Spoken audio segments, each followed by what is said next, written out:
اس طریقے سے نکالا کہ تم لا تعلمون، تم نہیں جانتے تھے، شیئا، کسی بھی چیز کو نہیں جانتے تھے۔ اور قرآن کی صداقت کو دیکھنے کے لیے یہی بات کافی ہے کہ آج ہم سارے دنیا کے بچوں کو دیکھیں کہ جاہل پیدا ہوتے ہیں کہ عالم پیدا ہوتے ہیں۔ یہ قرآن کا اعلان کوئی نیا نہیں ہے، تجربے کے بعد نہیں ہے۔ 14 صدیوں پہلے یہ اعلان ہو چکا ہے کہ جنہیں بھی ہم شکم مادر سے نکالتے ہیں انہیں اس طرح نکالتے ہیں کہ لا تعلمون شیئا، وہ کسی چیز کو نہیں جانتے تھے، چاہے کسی بستی، کسی شہر، کسی گاؤں میں کوئی بھی بچہ پیدا ہو، جب پیدا ہوتا ہے تو وہ جاہل ہوتا ہے۔ لیکن جاہل پیدا ہو کے جاہل ہی رہ جانا یہ حیوان ہونے کی علامت ہے۔ جاہل پیدا ہو کے جاہل ہی رہ جانا یہ حیوان کے بچے کی علامت ہے۔ انسان کا بچہ جاہل پیدا ہوتا تو ہے مگر جاہل رہتا نہیں ہے۔ بات سمجھے، جاہل پیدا ہوتا ہے، جاہل پیدا ہوتا ہے، جاہل رہتا نہیں ہے۔ کیوں نہیں رہتا جاہل؟ اس لیے جاہل نہیں رہتا کہ قرآن نے کہا ہے کہ ہم نے تمہیں جاہل پیدا ضرور کیا ہے، لیکن ہم نے تمہیں ایسے ذرائع علم دے کے پیدا کیا ہے کہ اگر تم ان سے چاہو تو پڑھ لکھ کر ایک بلند مرتبے کے اوپر فائز ہو سکتے ہو۔ اگر چاہو تو اس دنیا کے اوپر اپنی حکمرانی کر سکتے ہو، اگر چاہو تو میری مخلوق کو اپنا غلام بنا سکتے ہو۔ ہم نے تمہیں وہ ذرائع علم دے کے پیدا کیا۔ پروردگار وہ ذرائع علم کیا ہے؟ کہ جعل لکم السمع، کیا تم نہیں دیکھتے کہ ہم نے تمہیں سماعت دے کے پیدا کیا؟ جعل لکم السمع، ہم نے تمہیں قوت سماعت دے کے پیدا کیا۔ اگر اللہ یہ کہہ دیتا کان دے کے پیدا کیا تو جس کے کان نہ ہوتا وہ تو کہتا میں تو پڑھوں گا ہی نہیں، کیونکہ اللہ نے تو کہا ہے کہ کان والا پڑھے گا۔ اللہ نے کہا نہیں، ہم نے تمہیں سماعت دے کے پیدا کیا، اور اگر پیدائشی طور پر تمہارے سماعت نہ ہو تو جعل لکم السمع والابصار، تو پھر ہم نے تمہیں آنکھ کی بینائی بھی تو دی ہے۔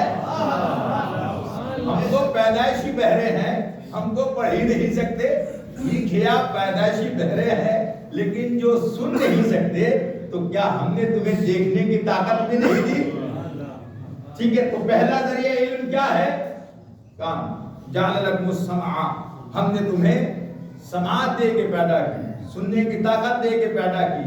سنو اور سیکھو، سنو اور سمجھو، فرمایا سنو اور سمجھو، سنو اور سیکھو۔ والابصار، پھر ہم نے تمہیں آنکھ دے کے پیدا کی، اور اگر یہ دونوں چیزیں بھی تمہیں دے دیتا تب بھی کہتے تھے کوئی مدرسہ نہیں تھا، کوئی ٹیچر نہیں تھا، کوئی پڑھانے والا نہیں تھا، ہمارے حالات پڑھنے کے نہیں تھے۔ تو اللہ نے آگے کہا والافئدۃ، میں نے تمہیں عقل بھی تو دی ہے، میں نے تمہیں عقل بھی تو دی ہے۔ ضروری نہیں ہے کہ مدرسہ ہی پڑھنے کے لیے ہو، استاد ہی پڑھانے والا ہو، نہیں، کچھ چیزیں دیکھو، سنو اور سمجھو، تو کچھ چیزیں تجربے سے بھی حاصل ہو جاتی ہیں۔ ٹھیک، اصل میں ہم لوگوں نے کچھ چیزوں کو تعلیم کے نام دے دیے، یہ مولانا صاحب ہیں، یہ انجینئر صاحب ہیں، یہ ڈاکٹر صاحب ہیں۔ کسان بیچارہ جاہل ہے، جبکہ اسے نہیں پتا ڈاکٹر صاحب کو گنا کس موسم میں بویا جاتا ہے، اور مولوی صاحب کو نہیں پتا گیہوں میں کیا کیا پڑتا ہے۔ آپ یہ نہ سمجھیں کہ یہ پڑھے لکھے لوگوں کی بات ہو رہی ہے تو یہ پڑھے لکھے لوگ ہیں اور ہم تو جاہل ہیں، ہم کہاں پڑھے لکھے ہیں؟ نہیں، والافئدۃ، ہم نے تمہیں تعقل دی، عقل دی، تاکہ اس کے ذریعے سے تم علم کو حاصل کرو، لعلکم تشکرون، تاکہ تم میرا شکریہ ادا کر سکو۔ یہ میں نے چیزیں تمہیں دی ہیں تاکہ میرا شکر ادا کرو۔ اگر کسی کے پاس کچھ بھی نہ ہو تو شکر خدا کے لیے یہی کافی ہے کہ پروردگار تو نے سننے کے لیے کان دیے ہیں، دیکھنے کے لیے آنکھیں دی ہے، اور مجھے عقل مند بنا کے پیدا کیا۔ اگر کچھ بھی کسی کے پاس نہ ہو زندگی میں اور یہ 3 چیزیں ہوں تب بھی یہ شکر الہی کے لیے کافی ہے. چونکہ آپ نے کہہ رہے تھے ہم اللہ کا شکر کس بات پہ کریں؟ یہ کریں شکر کو ان کا بزنس بڑھیا، ان کا مکان بڑھیا، ان کی دکان اچھی، یہ کریں شکر. میں کیوں کروں تو تم کیوں کرو؟ جعل لکم السمع والابصار، اس لیے شکر کرو کہ میں نے کان بھی دیے ہیں، میں نے آنکھیں بھی دی ہیں، میں نے دھڑکتا ہوا دل بھی دیا. بچنے کے لیے لعلکم تشکرون. تو علم کے ذریعے کتنے ہیں، کتنے طریقے سے منتقل ہوتا ہے؟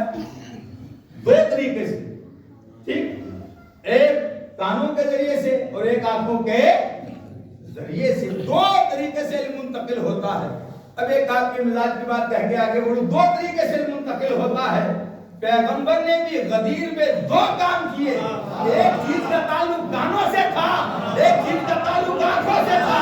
جو کانوں سے سمجھ سکتے تھے ان کے لیے کہا اللہ مولائی وانا مولاکم ومن کنت مولا فہذا علی مولا. اور جو سن نہیں سکتے تھے انہیں دکھا کے کہا اسے پہچان لو یہی مولا.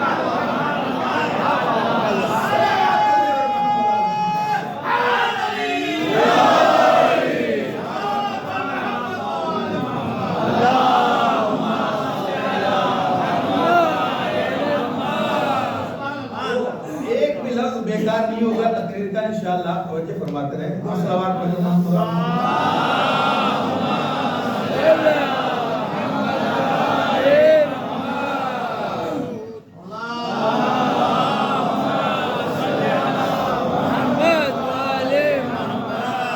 تو سرکار اللہ نے ہمیں ذرائع علم دے کے پیدا کیا. جاہل پیدا کیا لیکن جاہل رہنے کے لیے پیدا. جب اس دنیا سے جائیں تو اس دنیا خالی نہیں ہوئی. اس کے اندر کوئی نہ کوئی پھل لے کے مرنا چاہیے کہ اللہ پوچھے قیامت میں کہ کیا خدمت کر کے آیا ہے لوگوں کی، کیا سیکھ کے آیا ہے. تو اللہ کے روبرو ہو کے بتا سکو کہ میں نے یہ چیز سیکھی ہے. اور پھر اسلام نے اس کے اوپر اتنی سخت پابندی عائد کی کہ طلب العلم فریضۃ علی کل مسلم و مسلمۃ. علم کا طلب کرنا ہر مسلمان مرد اور عورت کے اوپر فرض ہے. یا رسول اللہ یہ مرد کے بعد اس فریضے میں عورت کو شامل کرنے کی کیا ضرورت تھی؟ کہ اس لیے کہ اسلام کے بہت سارے فریضے ایسے ہیں جو مردوں پہ تو ہیں عورتوں پہ نہیں ہے. مثلا جمعہ فریضہ تو ہے مگر مردوں پہ ہے عورتوں پہ نہیں ہے. جہاد فریضہ تو ہے مردوں پہ ہے عورتوں پہ نہیں ہے. مگر علم وہ فریضہ ہے، علم وہ فریضہ ہے جو مردوں پہ بھی ہے جو عورتوں پہ بھی ہے. پروردگار مردوں پہ رکھ دیتا کہ اگر سننے اور دیکھنے کی طاقت خالی مردوں کو دیتا تو مردوں پہ رکھ دیتا. جب عورتوں کو بھی طاقت دی ہے تو جیسے مرد پہ فرض ہے ویسے عورت پہ فرض ہے. کیونکہ ہم نے جو طاقت جو ذرائع علم ہے یہ دونوں کو عنایت فرمائے ہیں، اس لیے دونوں کے اوپر ہم نے اس کو فرض قرار دے دیا. ٹھیک ہے. اب مسئلہ یہ ہے کہ جب قرآن نے یہ بات کہہ دی کہ جو بھی پیدا ہوتا ہے وہ جاہل پیدا ہوتا ہے، تو پروردگار جب سب جاہل پیدا ہوں گے تو پھر یہ سلسلہ آگے کو چلے گا کیسے؟ ہم کو دیکھ رہے ہیں کہ لوگوں کے سینوں میں آج علم کا دریا ملزم ہے، ایک سے ایک بڑھ کے عالم. ٹھیک، کچھ عالم حالت غرور میں ہے، کچھ علماء حالت غرور میں ہے، کچھ حالت انکساری میں ہے اور کچھ خاموش ہے. ویسے فرمائی بات، کچھ حالت غرور میں ہے، کچھ حالت انکساری میں ہے اور کچھ خاموش ہے. یہ آخر علماء کے درجات مختلف کیوں ہیں؟ تو حدیث میں اس کو بیان کیا گیا. جب علم کم ہوتا ہے تو انسان کو غرور میں مبتلا کرتا ہے. جو یہ کہتا نظر آئے کہ مجھ سا کوئی نہیں، سمجھ لو ابھی اس کے پاس علم بہت کم ہے، ابھی اس نے دنیا کا مطالعہ کیا ہی نہیں ہے. اس کے پاس بہت علم کم ہے جو کہے مجھ سا نہیں. تو نے صرف ابھی آئینے میں اپنی تصویر دیکھی ہے، ابھی کائنات کے علماء کو نہیں دیکھا. کہ علم کا کم ترین درجہ ہے جو انسان کا دوسرا انکساری کا جذبہ ہے. جب آدمی اس کائنات کے علماء کو دیکھتا ہے اور اس کائنات کے مقابل خود کو دیکھتا ہے تو کہتا ہے نہیں ابھی میرا علم کچھ بھی, ابھی میرا علم بہت کم ہے. یعنی انکساری کا درجہ ہے. تیسرا جو خاموش کر دیتا ہے وہ کیا ہے کہ انہو یعلم لا یعلم شیئا. تیسرا درجہ علم کا وہ ہے کہ جب جاننے کے بعد یہ جان لیتا ہے ابھی تو اس کائنات میں نے ذرہ برابر بھی نہیں جانا. تیسرا درجہ علم کا یہ ہے کہ آدمی یہ کہتا ہے کہ میں نے کائنات میں کچھ بھی نہیں جانا, اس کی زبان خاموش ہو جاتی ہے. مگر ایک درجہ علم کا وہ بھی ہے کہ منبر پہ آ کے کہتا ہے سلونی سلونی قبل ان تفتنونی. پوچھنا چاہو پوچھ لو اس سے پہلے کہ تمہارے درمیان سے چلا جائے.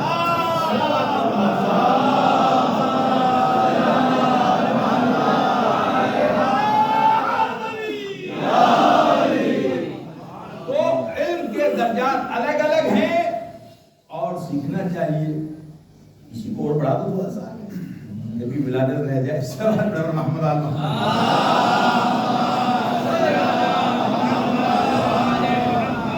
اور تھوڑا سا ہر آدمی اپنے علم کی قیمت کس کی ہوتی ہے, جہالت کی یا علم کی؟ قیمت جہالت کی نہیں ہوتی. ایک صاحب تقریر کر رہے تھے منبر پہ, ایک خاتون نے پرچی پہ لکھ کے کوئی مسئلہ بھیجا اور کہا اس کا جواب دیجیے آپ. وہ واقعاً صاحب علم تھا, اس نے منبر سے پڑھ کے کہا کہ میں نہیں جانتا. تو دوسری پرچی آ گئی, جب نہیں جانتے تو 50,000 روپے کس بات کے لیے رہے ہو.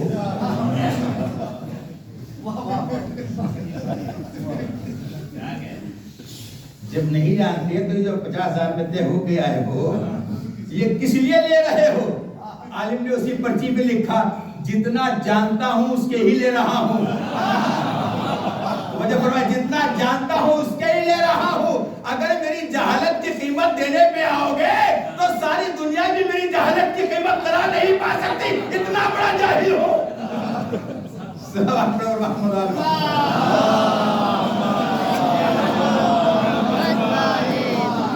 تو سرکار جہالت کی کوئی قیمت نہیں, اس کا کوئی مول نہیں ہوتا. قیمت اس کی ہے تو حکم و علم حاصل کرو. ٹھیک ہے جی حاصل کریں گے, وہ سب حاصل کر رہے ہیں, اس فریضے کے اوپر عمل کر رہے ہیں.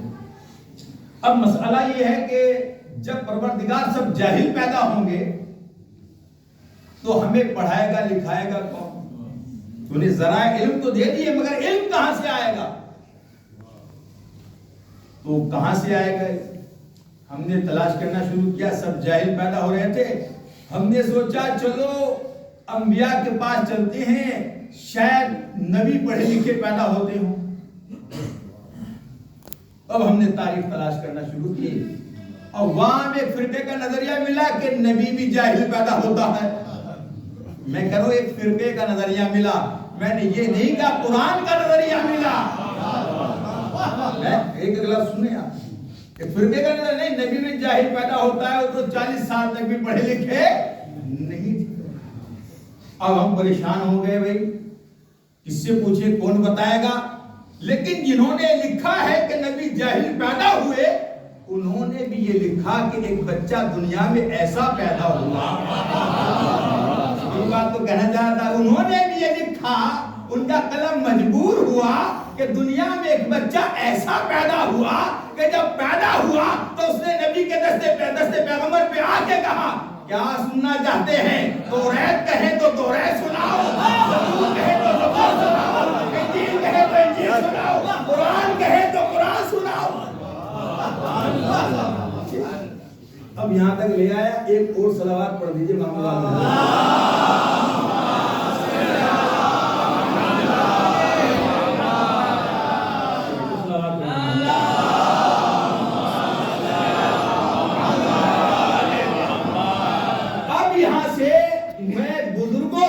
توجہ چاہتا ہوں, ہو سکتا ہے کہ بہت سارے جملے جوان جو ہے وہ نہ سنیں. اب یہاں سے توجہ سے سنیں اور اس کے بعد جتنا دل چاہے داد دینا, پہلے سن لیں. اللہ نے دنیا کے بعض حصے ایسے بنائے ہیں کہ جنہیں دوسرے حصوں کے اوپر فضیلت حاصل ہے. کسی بھی بستی کا جو اہم ترین حصہ ہے وہ کون سا ہے؟ تو کون سا ٹکڑا ہے زمین کا؟ وہ ہے آپ کے محلے کی مسجد. سن رہی ہے بات؟ سب سے اہم ترین حصہ کیا ہے کسی بستی کا؟ مسجد. جو مسجد مسافروں کے لیے بنائی گئی ہو، بازار میں مسجد بنتی ہے، ایک رکعت نماز پڑھنے کا ثواب اس میں 12 رکعت کے برابر. جو کسی خاندان، قبیلے نے یا محلے نے مل کے مسجد بنائی ہو، اس میں ایک رکعت پڑھنے کا ثواب 25 رکعت کے برابر ہے. اور جو شہر کی جامع مسجد ہو، اس میں ایک رکعت کا ثواب 100 رکعت کے برابر ہے. اور جو مسجد اقصیٰ ہے یا مسجد کوفہ ہے، اس میں ایک رکعت نماز پڑھنے کا ثواب 1000 رکعت کے. سمجھ میں آ رہی ہے بزرگوں کی بات؟ اور جو مسجد نبوی ہے، اس میں ایک رکعت نماز پڑھنے کا ثواب 10,000 رکعت کے. اور جو مسجد الحرام ہے، اس میں ایک رکعت نماز پڑھنے کا ثواب 1,00,000 رکعت کے. مسجد الحرام کے سب سے اہم ترین حصے کو خانہ کعبہ کہا جاتا ہے. توجہ فرمائیں. خانہ کعبہ یہ ہے زمینی تقابل، مکانی تقابل. ایک ٹکڑا دوسرے سے افضل ہے. قبلہ آگے ایک اور صلوات پڑھو محمد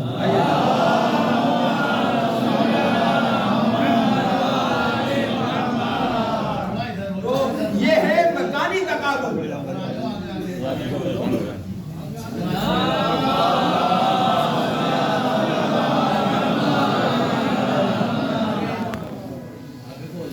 یہ ہے سرکار مکانی تقابل.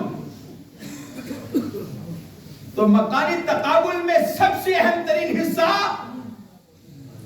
خانہ کعبہ. کوئی زمین تقابل کر ہی نہیں سکتی، اس لیے کہ وہ حصہ دوسری زمینوں کا باپ ہے. وہ حصہ دوسری زمینوں کا باپ ہے. زمین کا کوئی بھی ٹکڑا ہو، ابتدا وہی ہے. کیونکہ زمین بچھنے کی ابتدا کہاں سے ہوئی؟ وہی سے ہوئی. ٹھیک. اسی کو قرآن نے کہا ان اول بیت وضع للناس، یہی ہے پہلا گھر جو لوگوں کے لیے بنایا گیا. اس مکان کو بیت الحرام بھی کہا گیا، اسی کو بیت العتیق بھی کہا گیا، اسی کو تسبیہ بھی کہا گیا، اسی کو مکہ بھی کہا گیا، اسی کو خانہ کعبہ بھی. یہ سارے نام کہاں ہیں؟ قرآن حکیم کے اندر، قرآن کے آیتوں میں آپ کو مل جائیں گے. تو یہ ہے مکانی تقابل. میں مکانی تقابل. ایک ہے زمانی تقابل. زمانے میں بھی ایک ہے تاریخوں کا تقابل، ایک ہے دنوں کا تقابل. جیسے مکان برابر نہیں، ویسے ہی سارے زمانے بھی برابر نہیں. اور اگر سارے زمانے برابر ہوتے تو اللہ والعصر کی قسم کبھی نہ کھاتا. والعصر کی قسم کبھی نہ کھاتا. زمانے بھی برابر نہیں، اور اگر ساری راتیں برابر ہوتی تو کبھی لیلۃ القدر نہ کہا جاتا.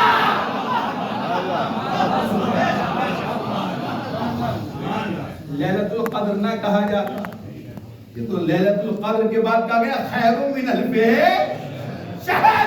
اور اگر راتوں کی طرح اگر سارے دن برابر ہوتے تو پھر جمعہ سید الایام نہ ہوتا. توجہ فرماتے ہی ابھی جمعہ سید الایام نہ ہوتا. آپ روز غسل فرمائیے، آپ کے گناہ دھل جائیں گے. لیکن اگر جمعے کو غسل کی نیت سے جمعہ کر غسل کر لیا، غسل کیا ہو گئے؟ پانی بھی وہی ہے، غسل خانہ بھی وہی ہے، نہانے والے بھی وہی ہو، صابن بھی وہی ہے، وقت بھی وہی ہے،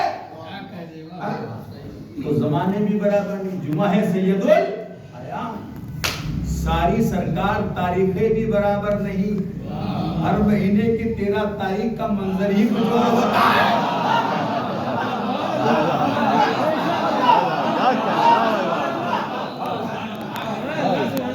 ہر زمانے کی، ہر مہینے کی 13 تاریخ کا منظر ہی کچھ اور ہوتا ہے۔ کیا منظر ہوتا ہے کہ 13 تاریخ میں کوئی بھی منحوس ستارہ آسمان پہ نظر نہیں آتا۔ کیا ہوتا 13 میں؟ کوئی منحوس ستارہ آسمان پہ نظر نہیں آتا۔ اب کہتے رہیے اصحابی کا نجوم، میرے صحابہ ستاروں کے مانند ہے، کیا سنا؟ کہتے رہیے آپ کہ صحابہ ستاروں کے مانند ہوں گے، یہ ستارے 13 کی شب میں نظر نہیں آئیں گے، یہ 13 کی شب میں نظر نہیں آئیں گے۔ کیوں؟ کہ اس لیے کہ اس دن چاند مکمل ہو جاتا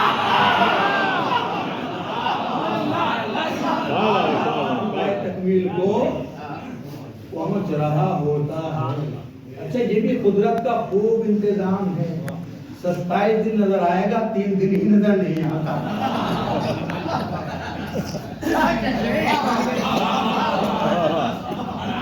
ہم سمجھاتے سمجھاتے تھک گئے، عورتوں کو بھی شادی میں کوئی قباحت نہیں ہے، مجلس میں کوئی قباحت نہیں ہے، لیکن کہتے ڈوبے چاند میں نہیں کریں گے۔ کیا سن رہے ہیں آپ؟ صلوات پڑھو محمد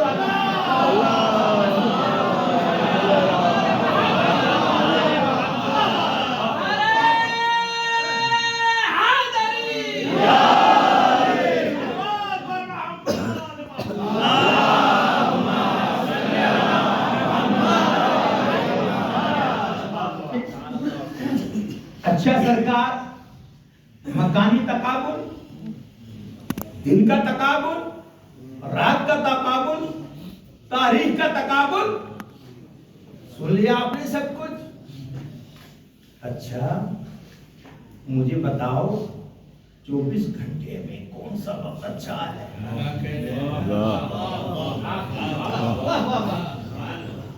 24 گھنٹے میں سب سے اچھا وقت کون سا ہے؟ کہ صبح کا بیماروں کو نیند آ جاتی ہے، عبادت گزار بیدار ہو جاتے ہیں، دعائیں کرنے والوں کی دعائیں مستجاب ہو جاتی ہیں۔ مجھے فرمائے آپ سنو گے علی کون ہے؟ علی اس ہستی کو کہا جاتا ہے جو دنیا کے بہترین مقام، بہترین تاریخ، بہترین وقت میں تیرا رجب کو آنے کا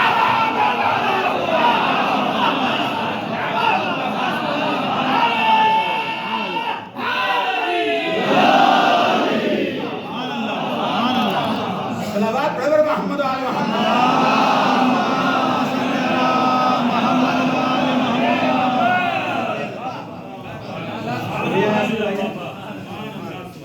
تو آگے صاحب صبح کا وقت ہے، اب اس کو تھوڑا سا اور تفصیلی کر لیتے ہیں چیزوں کو۔ جیسے ہمارے یہاں کسی کی موت کے اوپر مجلس منعقد ہوتی ہے تاکہ مرہم ہو جائے زخمی دلوں کا، ایسے ہی ہم علی کی ولادت پڑھتے ہیں تاکہ ہر ولادت کو تحفظ حاصل ہو جائے۔ اور اس کو میں کھولتا ہوں بات کو، دیکھیے یہ کوئی ایسی آپ سمجھ گئے ہوں، ایسی کوئی تقریر نہیں ہے کہ ادھر سے اٹھ کے یہاں سے 2-4 اس میں باقاعدہ تحقیق کی۔ تو مسئلہ کیا ہے، آپ انبیاء کی تاریخ ولادت اٹھا کے دیکھیے، ہر نبی کی تاریخ ولادت میں اختلاف ہے۔ حضرت عیسیٰ کی بھی جو منائی جاتی ہے جشن ولادت، اس میں بھی اختلاف ہے. یہ تو دنیا میں ایک ساتھ طے کر کے بنائی جاتی ہے. یہ ان کے شعور کی بات ہے اس قوم کی, اور یہ ہمارے عدم شعور کی بات ہے کہ وہ اتنے فرقے ہونے کے بعد ایک دن ولادت منا لیتے ہیں اور ہم رسول اللہ کی تاریخ ولادت میں متحد نہ ہو سکے. جب متحد نہ ہو سکے تو مفکر اسلام امام خمینی رحمۃ اللہ علیہ نے کہا اگر اکٹھے نہیں ہو سکتے تو پورے ہفتے بنا لو. دوسری قوموں میں شعور تھا کہ انہوں نے حضرت عیسیٰ کی تاریخ ولادت میں اختلاف ہونے کے بعد وہ متحد ہو کے انہوں نے ایک طے کر لیا کہ اس دن منانی ہے. امام خمینی نے دیکھا یہ ایک پہ تو اکٹھے ہو نہیں سکتے, چونکہ ہمارے یہاں تو شاعری کہہ رہا ہے کہ یہ فرق تو صدیوں سے چلا رہا ہے, بھلا ایسے کیسے ہو جائے گا. امام نے کہا چلو پورے ہفتے وحدت. یہ خود ہفتے وحدت بنانا اس بات کی دلیل ہے کہ رسول اللہ کی تاریخ ولادت پر بھی امت کو اتحاد. یہ تو ہو گئی انبیاء کی بات. چلیے یہی چلتے ہیں, پہلے بات کی بات بعد میں نہیں ہے. اب یہ اختلاف ہوا کیوں؟ نبیوں کی تاریخ ولادت میں یہ اختلاف کیوں ہوا؟ توجہ سے سنیں, میری بات سمجھ میں آئی. کتاب پڑھ رہا تھا میں اللہ کے رسول کے اوپر, آیت اللہ جعفر سبحانی کی, ان کا نام ہے فروغ ابدیت. اس میں یہ سوال آیت اللہ جعفر سبحانی سے کیا کہ کیوں ہوا انبیاء کی تاریخ ولادت میں اختلاف. اب آپ کو ایسا لگ رہا ہو وہاں کہاں بھاگ گئے, لیکن نتیجہ وہیں آئے گا سمجھانے کے لیے. عبداللہ جعفر سبحانی کہتے ہیں کہ میں ہفتے وحدت کا پروگرام چل رہا تھا, وہاں پہ بلایا گیا تقریر کرنے کے لیے. اس شہر کے سب سے بڑے مفتی صاحب کے برابر میں مجھے جگہ دی گئی. تقریریں چل رہی تھی. مفتی صاحب میرے پاس اپنا دہن مبارک لایا اور کہا کتنا اچھا ہوتا اگر ہم رسول اللہ کی تاریخ ولادت کے اوپر جمع ہو جاتے اور پوری امت مسلمہ مل کے ایک ہی پروگرام کرتی, کتنا اچھا ہوتا. پتہ نہیں یہ اختلاف کیوں ہو گیا, پتہ نہیں یہ اختلاف کیوں ہو گیا. تو آیت اللہ جعفر سبحانی نے کہا کہ میں آپ کو بتا سکتا ہوں